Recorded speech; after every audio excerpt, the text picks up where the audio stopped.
سامعین گرامی، اللہ تبارک و تعالیٰ کا احسان ہے، کرم ہے، مالک کریم نے تمام کو انسان بنایا اور اب تک ہمارے جسم میں ہماری روح اور ہماری سانسیں چل رہی ہیں۔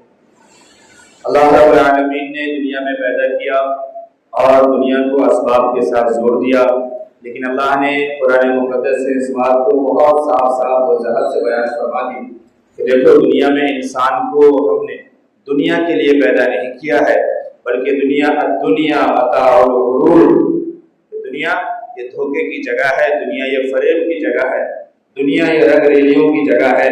دنیا میں کامیاب ہونے والے صرف وہ ہیں والذین آمنوا وعملوا الصالحات لا نکلف نفسا الا وسعها اولئک اصحاب الجنہ هم فیہا خالدون۔ یہ دنیا میں ایمان لائے گا، ایمان کے ساتھ نیک عمل کرے گا اور اتنا نیک عمل کرنے کی کوشش کرے گا اور کرتا رہے گا جتنا کہ وہ کر سکتا ہے، اور کرنے کی اس کے اندر طاقت ہے، وسعت ہے، قدرت ہے، فراوانی ہے۔ لا نکلف نفسا الا وسعها، جو اس کے وسعت سے باہر کی چیز ہے اس پر وہ مکلف نہیں ہے۔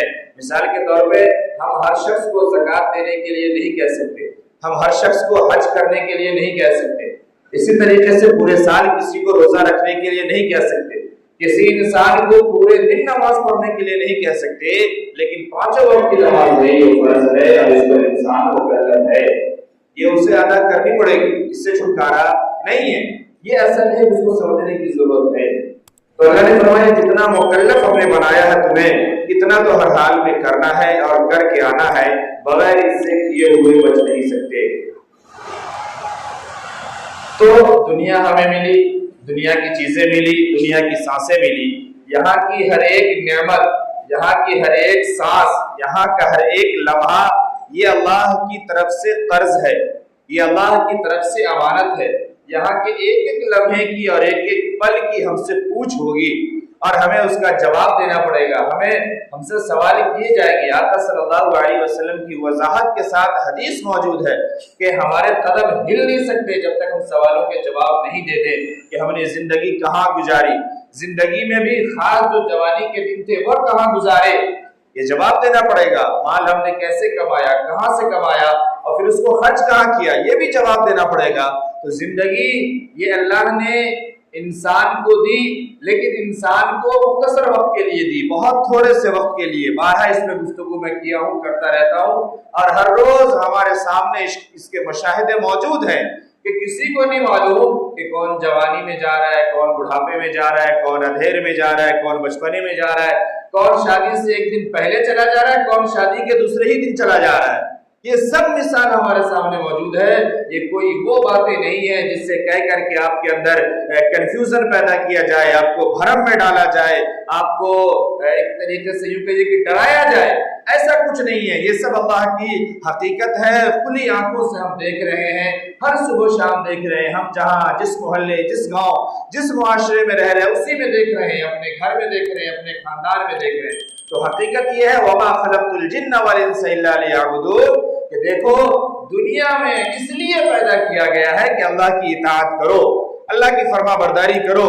اگر اللہ کی اطاعت و فرما برداری کے ساتھ ہم دنیا میں زندگی گزارتے ہیں اور پھر اس دنیا سے چلے جاتے ہیں، جانا ہے، اس لفظ پر دھیان دینے کی ضرورت ہی نہیں ہے کہ چلے جاتے ہیں چلے جائیں گے، جانا ہے۔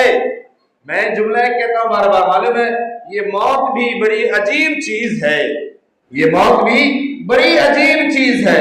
ایک دن مرنا ہے، اس لیے ہمیں جینا پڑتا ہے، ایک دن ہم سب کو مر جانا ہے، اسی لیے ہم زندہ ہیں، زندگی اس لیے نہیں ہے۔ یہ موت بھی عجیب چیز ہے اور یہی حقیقت ہے، اسی حقیقت کے لیے ہم اس دنیا میں بھیجے گئے ہیں کہ ہمیں مرنا ہے۔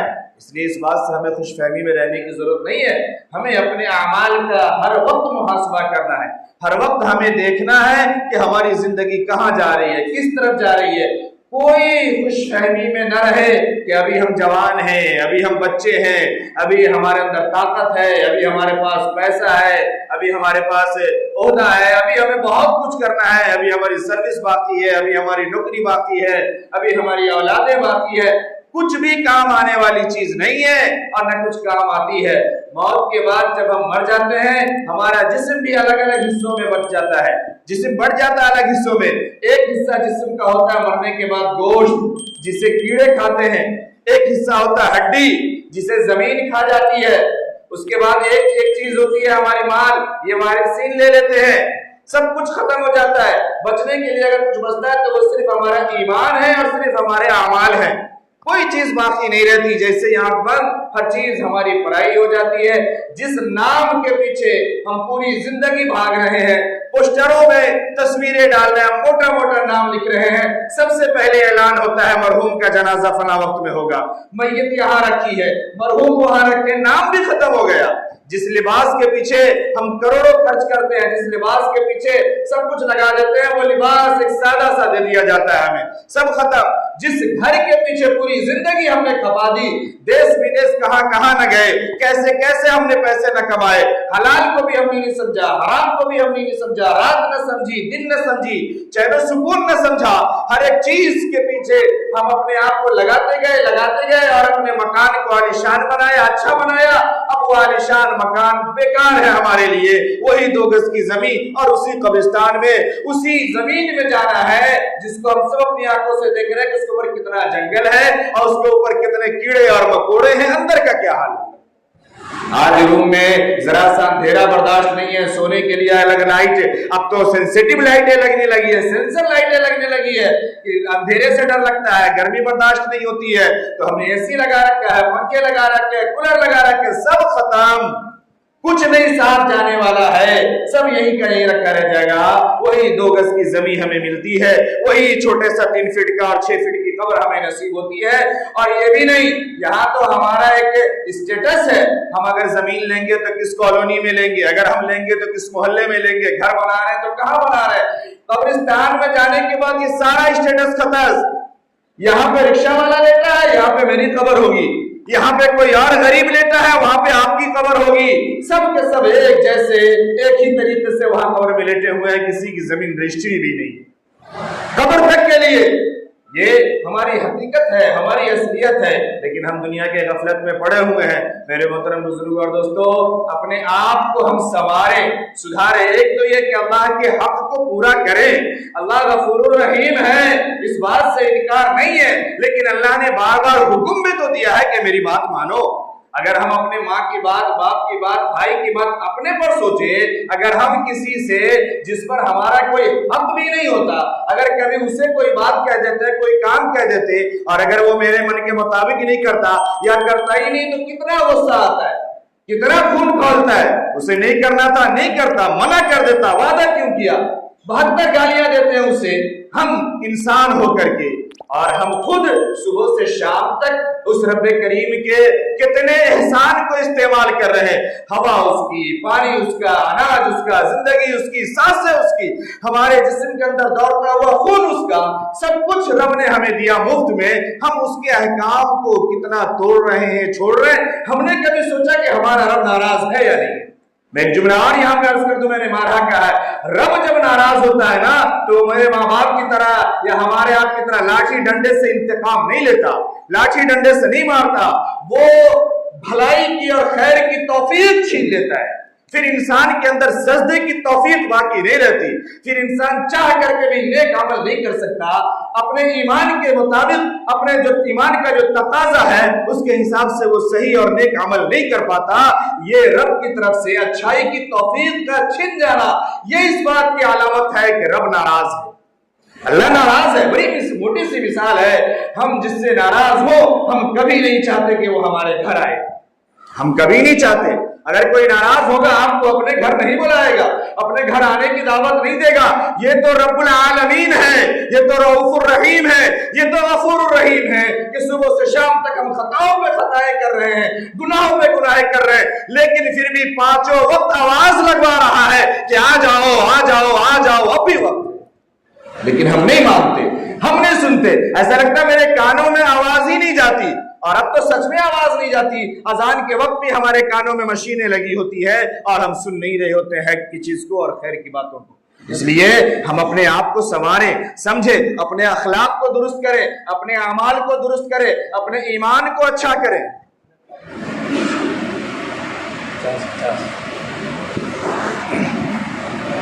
تو ہم اپنے آپ کو درست کریں۔ میں ایک چھوٹی سی بات عرض کر کے بات ختم کر رہا ہوں کہ ہمارے اخلاق کا اور ہمارے برتاؤ کا آج حال کیا ہے؟ میں بہت چھوٹی سی بات کر کے بات ختم کر دے رہا ہوں. ہم سب سمجھدار ہیں، دن رات سنتے ہیں. شرط یہ ہے کہ ہم اس پہ عمل کریں. اگر عمل نہیں کریں تو کوئی فائدہ نہیں ہے. بن برسات کے زمین بنجر ہے، بن برسات کے زمین بنجر ہے، اور بن اعمال کے یہ بات بھی سارے کے سارے فکر ہے، کوئی فائدہ اس کا نہیں ہے. بات تب بنے گی جب ہم باتوں پہ عمل کریں گے، جب ہم شریعت پہ عمل کریں گے، جب اللہ کے احکام کو مانیں گے، اس پہ ہم عمل کریں گے، تب فائدہ ہوگا دنیا میں بھی اور آخرت میں بھی. ورنہ لفاظی کر لینا، باتیں کر لینا، بہت سن لینا، بہت سنا لینا، یہ سب میرے محترم بزرگوں اور دوستو یہ کوئی کمال نہیں ہے، یا کوئی کمال کی بات نہیں ہے. کمال کی بات تو یہ ہے کہ آپ نے جو سنا ہے اور جتنا بتایا گیا ہے ہم اس پہ کما حق عمل کرنے کی کوشش کریں اور عمل کریں. آج میں دو باتیں عرض کر رہا ہوں، ایک بات عرض کروں گا، دو سبق ہے اس میں. نہ تو نفرت کی کوئی حد ہوتی ہے اور نہ تو محبت کی کوئی حد ہوتی ہے. جب انسان نفرت کرنے پہ آتا ہے تو یہ انسان حد درجے نفرت کر سکتا ہے. یہاں تک نفرت کرتا ہے کہ کوئی اگر مر بھی جائے نا تب بھی زندگی بھر اس کو گالیاں دیتا اور کہتا میں اس کو معاف نہیں کروں گا. ٹھیک ہے، ہو سکتا ہے آپ کے ساتھ اس نے غلط کیا ہوگا، مان لیتے ہیں. یہ جو آپ ہر وقت اس کے مر جانے کے بعد بھی 10 20 50 لوگوں کو سنا رہے ہو کہ ہم کبھی اس کو معاف نہیں کریں گے، اس نے میرے ساتھ بڑا ایسا کیا ویسا کیا ہے، اپنے لیے کیا کر رہے ہیں یہ کہہ کر کے ہم نے یہ سوچا کبھی ہم نے زندگی میں کسی کی غیبت کی، کسی کی برائیاں کیا، مر جانے کے بعد بھی کسی کی غیبت اور کسی کی برائی کھلے عام کر رہے ہیں. اور اس جیسے کتنے جرم ہم جو لوگ زندہ ہیں ان کے ساتھ کر رہے ہیں، ہمارا کیا بنے گا؟ ہم نے کبھی اس پر سوچا نہیں. تو میں یہ عرض کر رہا تھا کہ محبت کی بھی انتہا نہیں ہوتی اور نفرت کی بھی انتہا نہیں ہوتی. جب انسان کرنے کے اوپر آ جائے، اور اللہ نے انسان کے اندر فطرت رکھی ہے، انسان کے اندر فہم و فراست رکھی ہے، عقل و شعور رکھا ہے، اور یہی بات سمجھائی ہے کہ انسان کے اندر محبت بھی اگر اعلیٰ درجے کی اور سب سے بڑی ہو، تو میں نے گزشتہ ہفتے آپ کو حدیث سنائی تھی، وہ صرف اللہ اور اللہ کے رسول کی محبت سب سے بڑی ہونی چاہیے. اور اگر نفرت کسی سے ہو تو اس نفرت کی بنیاد بھی اللہ اور اللہ کے رسول کی بات اور آپ کی شریعت ہونی چاہیے. دنیاوی معاملات میں کسی سے نفرت کرنے کا حق نہیں کر سکتے. آپ ناراض ہو سکتے ہیں، ہو جائیے ناراض، معاملات ختم کر لیجئے، لیکن نہیں کر سکتے. میں ایک چھوٹی سی بات عرض کر رہا ہوں. ایک شخص اپنی نئی گاڑی کو دھل رہا تھا، نئی کار اس کی تھی گاڑی، اسے وہ دھلائی کر رہا تھا. اس کا 4 سال کا بچہ آیا اور وہیں پر سے ایک گٹی اینٹ اٹھایا اور اٹھا کر کے گاڑی پہ اسکریچ ڈالنے لگا. وہ بچہ اسکریچ ڈالنے لگا. گاڑی نہیں ہے، ابھی تھوڑی دن پہلے خریدی گئی ہے. باپ نے دیکھا کہ گاڑی کے اوپر اسکریچ لگا رہا ہے. باپ کو غصہ آیا. کیا آیا؟ باپ کو غصہ آیا اور بچے کو مارنا شروع کر دیا. بچے کے ہاتھ پہ مارا. جب وہ مارا تو یہ بھول گیا کہ اس کے ایک ہاتھ میں لوہے کی رنچ ہے یا لوہے کا پیچکس ہے. عام طور سے جب لوگ صفائی کر رہے ہوتے، دھلائی کر رہے ہوتے، کچھ رکھتے ہیں نا کہ کچھ لگا ہوا ہے، کچھ پھنسا ہوا ہے تو اس کو نکال لیتے ہیں. وہ یہ بھول گیا کہ اس کے ہاتھ میں لوہے کی چیز ہے. اس نے مارا. غصے میں مار تو لیا، اب بچہ بے ہوش، اب رو رہا ہے. اسے اسپتال لے جایا گیا. جب بچے کو اسپتال لے کے پہنچے تو ان کی ساری انگلیاں ٹوٹ چکی تھی. بچے کی ساری انگلیاں ٹوٹ چکی تھی. بچے کے سارے انگلیوں کو ڈاکٹروں کو کاٹنا پڑا.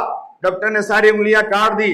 جب بچے کو ہوش آیا، دیکھا باپ سامنے بیٹھا ہے، آنکھوں میں درد ہے، چہرے پہ تکلیف ہے، اور اس عالم میں بچہ پوچھتا ہے اپنے ابو سے، ابو میرے یہ انگلیاں واپس کب آئیں گی؟ میری یہ انگلیاں واپس کب آئیں گی؟ اب باپ کے پاس کوئی جواب نہیں ہے، کوئی جواب نہیں ہے. گھر لایا. 2 روز کے بعد پھر جا کر کے وہ گاڑی کی دھلائی کر رہا، اور گاڑی کی دھلائی کرنے کے بعد اسے غصہ آیا. اب اس نے اپنے پاؤں سے خوب مارا، گاڑی کو خوب مارا، گاڑی پہ اپنی لات کو مارا، اور مارتے مارتے جب تھک گیا تو وہیں پہ بیٹھ گیا. اور جب بیٹھ گیا تو پھر اس کی نگاہ پڑی اس اسکریچ کے اوپر. وہ جو بچہ اسکریچ بنا رہا تھا اس دن، اور جو اس نے لائننگ کھینچی تھی جس کی وجہ سے بچے کو اس نے مارا تھا، اس پہ نظر پڑی تو اس پہ لکھا ہوا تھا ٹیڑھا آئی لو یو پاپا. لکھا ہوا تھا آئی لو یو پاپا. یہ جملہ دیکھا اور دیکھنے کے بعد وہ بے تحاشا روتا رہا اور اپنے کو کوستا رہا. اور پھر انجام یہ ہوا کہ 2 روز کے بعد دل برداشتہ ہو کر کے، زندگی سے پریشان ہو کر کے اس نے خودکشی کر دی.